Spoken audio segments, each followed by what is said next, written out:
Hello दोस्तों, स्वागत है आपका अपने चैनल अनुपम मैथ पाठशाला में।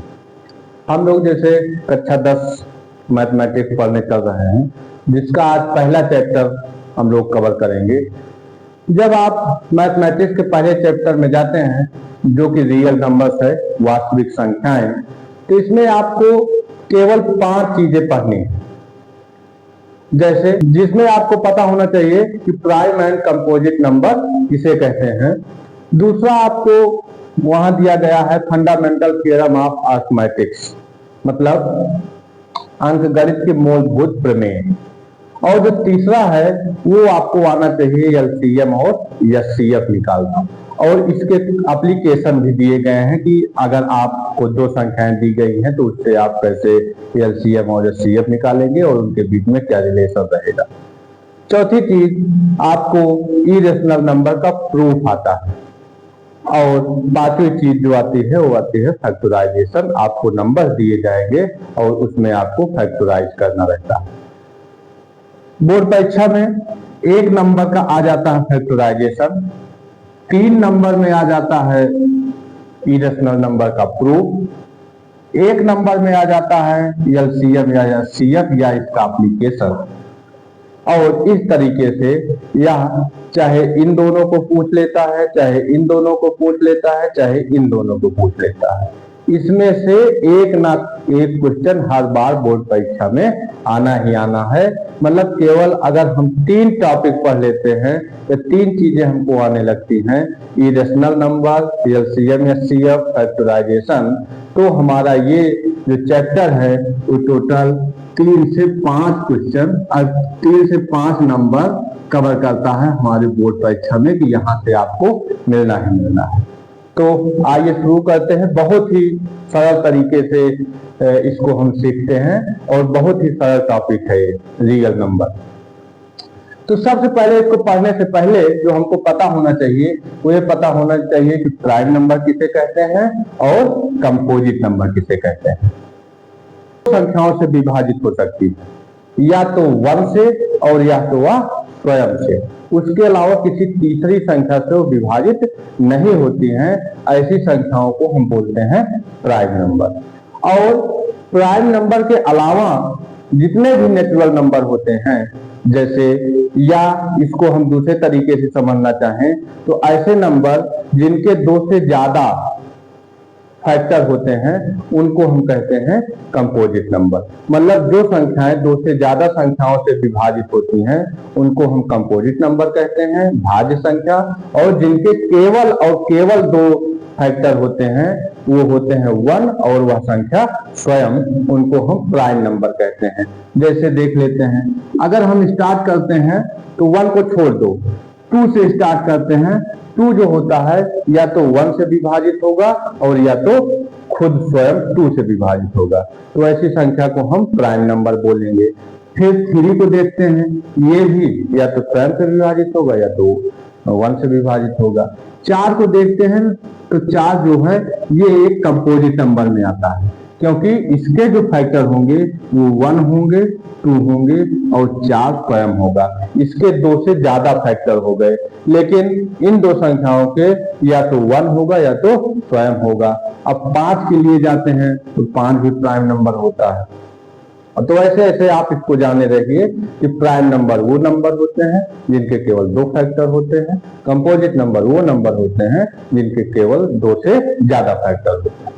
उसके बाद आते हैं हम fundamental theorem of arithmetic. Fundamental theorem of arithmetic ये कहती है, जब आप इस लेक्चर को देख रहे हो तो आप क्लास 10 की एनसीईआरटी या कोई भी बुक अपने सामने खोल कर रखें, जिससे आपको ज्यादातर चीजें समझ में आ सके। तो प्राइम नंबर और कंपोजिट नंबर के बाद जो चीज आपको जाननी है वो है फंडामेंटल थ्योरम ऑफ अर्थमेटिक, मतलब अंकगणित की मूलभूत प्रमेय। मूलभूत प्रमेय यह कहती है कि जो भी कंपोजिट नंबर हैं, प्रत्येक भाज्य संख्या जो है उसको हम व्यक्त कर सकते हैं। कैसे? As a product of primes. मतलब अभाज्य संख्या के रूप में। सीधा सा मतलब इसका ये है कि किसी भी भाज्य संख्या को हम अभाज्य संख्या के गुणनफल के रूप में लिख सकते हैं। दिस फैक्टराइजेशन, और यह जो गुणनखंड है वो यूनिक होगा और अपार्ट फ्रॉम दी आर्डर, मतलब इसके आर्डर को छोड़ के। आइए एग्जाम्पल से हम समझते हैं। ये थ्योरम ये कह रही है कि प्रत्येक भाज्य संख्या को अभाज्य संख्या के रूप में लिख सकते हैं, लेकिन उसके आर्डर जो है उसको छोड़कर सब कुछ यूनिक रहेगा, मतलब फिर उसके जैसा और कोई दूसरा नहीं रहेगा। जैसे 6 है, 6 एक कंपोजिट नंबर है, भाज्य संख्या है, इसको लिखा जा सकता है 2 into 3। अब 2 जो है अभाज्य संख्या है और 3 भी अभाज्य संख्या है। अब इसको 6 को किसी और दूसरे अभाज्य संख्या के रूप में व्यक्त नहीं किया जा सकता है, केवल इतना किया जा सकता है कि 2 और 3 को हम 3 और 2 लिखते हैं। 10 एक कंपोजिट नंबर है, मतलब एक भाज्य संख्या है, इसको अभाज्य संख्या के रूप में 2 गुणे 5 लिखा जा सकता है। और यह एक यूनिक तरीका है लिखने का इसको। इसके अलावा बस इसके आर्डर को छोड़ दे, मतलब इसका आर्डर बदला जा सकता है, जैसे 5 गुणे 2 लिखा जा सकता है।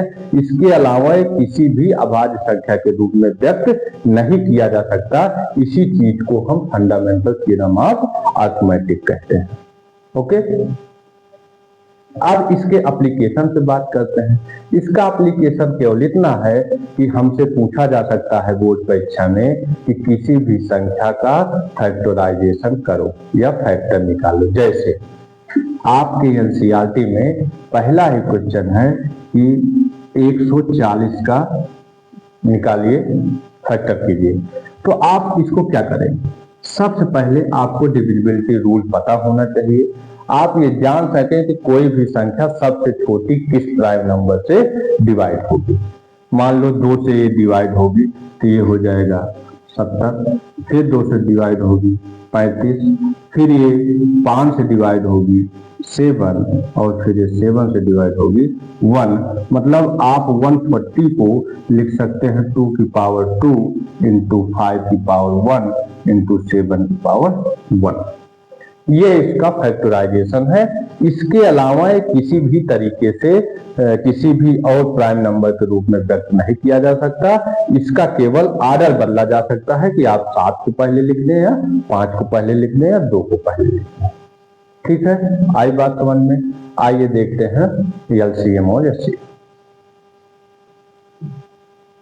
फैक्टर में जो दूसरी चीज आपको पढ़नी है वो है एचसीएफ और एलसीएम। एचसीएफ की बात करें जिसको हम हिंदी में मासापा कहते हैं, और एलसीएम की बात करें जिसको हम लासापा हिंदी में कहते हैं। तो एचसीएफ का जो डिफिनीशन है वो ये है कि product of smallest power of each common prime factor. जो भी आपके 2 या 2 से अधिक नंबर होंगे, उनके जो फैक्टर होंगे उसमें से जो नंबर कॉमन है, सबसे पहले आपको ये देखना है कि जो नंबर कॉमन है उनका जो स्मॉलेस्ट पावर है, मतलब जो कॉमन नंबर है उनकी जो सबसे छोटी पावर है, उन्हीं के गुणनफल को हम कहेंगे मासा। और जो हमारा इन्वॉल्व जितने नंबर हैं, जितने भी नंबर इन्वॉल्व हैं, उनका जो ग्रेटेस्ट पावर है उनको हम बोलेंगे एलसीएम या लासापा। आइए एग्जाम्पल से हम लोग इसको समझते हैं। जैसे कोई एग्जाम्पल ले लें, मान लो हमको 90 का और 60 का चलो निकालना है, तो पहले इसका हम प्राइम फैक्टराइजेशन करेंगे। 2 इंटू 3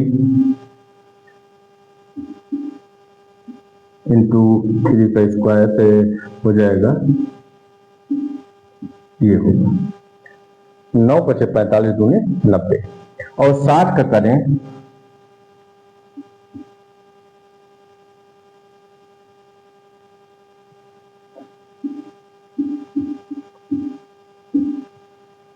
पंद्रह 15 चौके 60।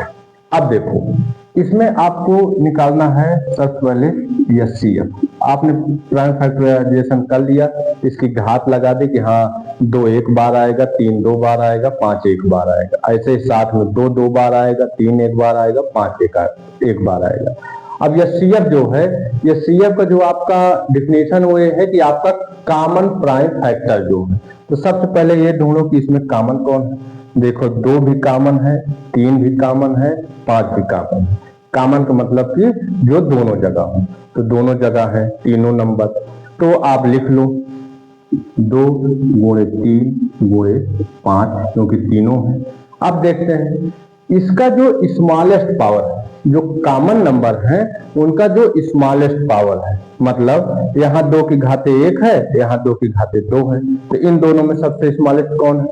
इन दोनों में सबसे स्मॉलेस्ट 2 की पावर 1 है, तो मतलब यहाँ हो जाएगा 2 की पावर 1। इनको देखो 3 की पावर 2 यहाँ है, 3 की पावर 1 यहाँ है, तो दोनों में स्मॉलेस्ट कौन है? अब यहाँ इसकी स्मॉलेस्ट है, तो 3 की पावर 1, ठीक है। और 5 की पावर 1 यहाँ भी है, 5 की पावर 1 यहाँ भी है, तो इसमें स्मॉलेस्ट ग्रेटेस्ट का कोई मतलब नहीं है, तो 1 की पावर रहेगा। तो ये हो जाएगा 30। इसका मतलब कि जो आपका यह CF आया है वो आया है 30। अब अगर हम LCM की बात करें, LCM की बात करें तो LCM देखो, सबसे पहले जितने भी नंबर इन्वॉल्व है सबको आपको देखना है। तो इन्वॉल्व 2 है, 3 है, 5 है, 3 नंबर है। अब और नंबर होते तो हम और नंबर लिख लेते। इन्वॉल्व का मतलब कि शामिल है, तो ये तीनों नंबर शामिल है। अब इनका ग्रेटेस्ट 2 है। अब यहाँ 2 की घाते 1 है, यहाँ 2 की घाते 2 है, तो दोनों में कौन सबसे ज्यादा है? तो 2 की घाते 2 है, तो हम इसको लिखेंगे। जैसे यहाँ इसको स्मॉलेस्ट लिखा था तो यहाँ ग्रेटेस्ट लिखेंगे। अब 3 की पावर 1 यहाँ, 3 की पावर 2 यहाँ है, तो यहाँ जो ज्यादा बड़ी है उसको लिखेंगे।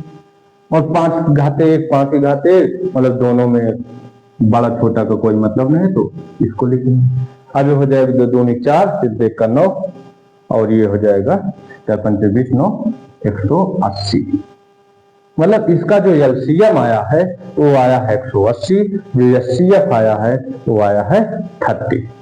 तो आप भी, आशा है कि आप समझ गए होंगे। आइए तीसरा पॉइंट देखते हैं। LCM और CF के बाद उसका रिलेशन हम लोग देखते हैं, अब इसके रिलेशन में मान लो कोई 2 नंबर है, एक नंबर है A और दूसरा नंबर है B। कोई 2 नंबर है, इन दोनों का गुणनफल, इन दोनों के जो आएगा LCM और जो आएगा CF, इनके गुणनफल के बराबर होता है। ये LCM और CF का रिलेशन होता है। और एग्जाम्पल से समझते हैं। मान लो कोई भी 2 नंबर है, जैसे ले लो मैं 26 और 91 ले लेता हूँ। 26 और 91, तो 26 और 91 का जो LCM आएगा और जो CF आएगा, उन दोनों का गुणा इन दोनों के गुणनफल के बराबर होगा। तो सबसे पहले हम LCM और CF ज्ञान करके दिखा देते हैं। अब जो 26 है, LCM या CF निकालने के लिए सबसे पहला स्टेप क्या है? आपको फैक्टर करने हैं। तो 26 को लिखा जा सकता है प्राइम फैक्टर में 2 गुणे 13, और 91 को लिखा जा सकता है 7 इंटू 13, ठीक है। अब जो आपका CF होता है वो ये होता है कि जो संख्याएं दोनों में उभयनिष्ठ हो, दोनों में कॉमन हो। तो दोनों में कॉमन क्या है? 13 केवल है। तो दोनों में कॉमन जब 13 है तो 13 का लोवेस्ट पावर, तो एक ही 13 दोनों में कॉमन है, तो लोवेस्ट ग्रेटेस्ट कोई मतलब नहीं है, केवल 13 इसका हो जाएगा CF। और LCM अगर हम निकालने जाएं तो जितने भी संख्याएं इन्वॉल्व रहती हैं, मतलब शामिल रहती हैं, उनका ग्रेटेस्ट पावर, तो जैसे 2 है ये शामिल है और इसका ग्रेटेस्ट पावर 1 ही है क्योंकि 1 ही बार है। 7 है ये शामिल है और इसका जो ग्रेटेस्ट पावर है वो 1 ही बार है। 13 है 13 दोनों में शामिल है, लेकिन जो ग्रेटेस्ट पावर है वो एक ही है। करने के बाद लिख देंगे, मतलब इसका जो एलसीएम आ रहा है वो क्या, 82। तो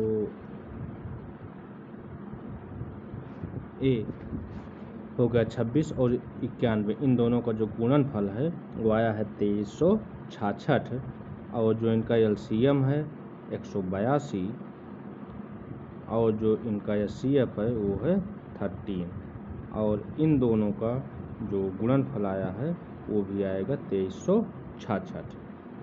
तो आप देख रहे हैं कि दोनों संख्याओं का गुणनफल और उनके जो है वो एलसीएम और एचसीएफ के गुणनफल के बराबर है। आशा है आपको समझ में आई होंगी बात। हम लोग इस चैप्टर में कवर किए हैं कि प्राइम और कंपोजिट नंबर क्या होते हैं, उसके बाद फंडामेंटल थ्योरम ऑफ अरिथमेटिक क्या होता है, फिर हमने देखा है कि एलसीएम और एचसीएफ क्या होता है, और फिर देखा है कि relation of HCF and LCM क्या होता है। और आगे के वीडियो में हम देखेंगे प्रूफ रेशनल नंबर का। तो ठीक है, चैनल को सब्सक्राइब कर लें। Thank you.